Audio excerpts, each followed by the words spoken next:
Karnaval kendaraan hias tersebut merupakan persembahan pemerintah daerah Kabupaten Sukabumi, Jawa Barat untuk meriahkan hari jadi ke-152 Kabupaten Sukabumi yang jatuh pada Sabtu 10 September lalu.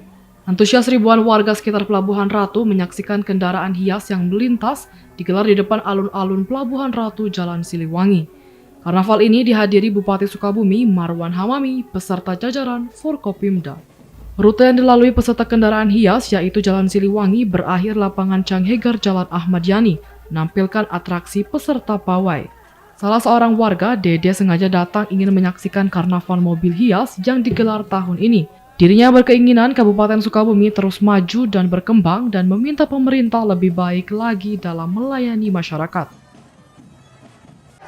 Seru, senang, terus cuacanya cerah, jadi banyak penontonnya. Juga mobil hiasnya lumayan bagus-bagus. Tiap tahun saya nonton di sini, pas di sini. Sementara itu dikatakan, Direktur Rumah Sakit Umum Sekarwangi Dr. Gatot Sugiharto, terlaksananya karnaval tahun ini setelah terbebas dari masa pandemi selama 2 tahun, seiring perkembangan penyebaran COVID-19 saat ini terus menurun.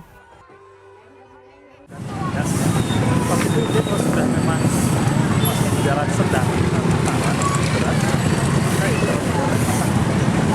sekarang angka itu semakin turun karena sudah banyak imunisasi orang-orang.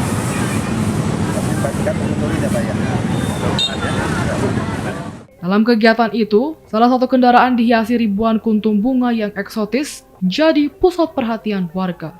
Dari Kecamatan Pelabuhan Ratu, Kabupaten Sukabumi, Iqbal Bakar melaporkan untuk Dinamika.